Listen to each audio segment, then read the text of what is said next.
hello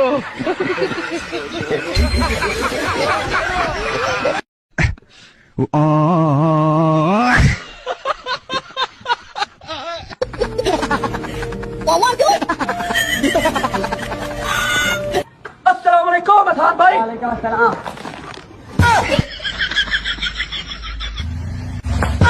hello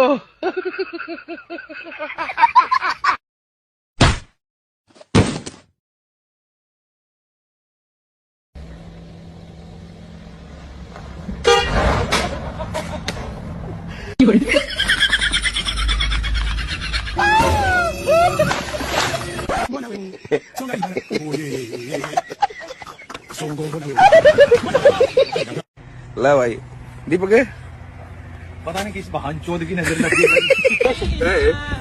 नहीं आ रही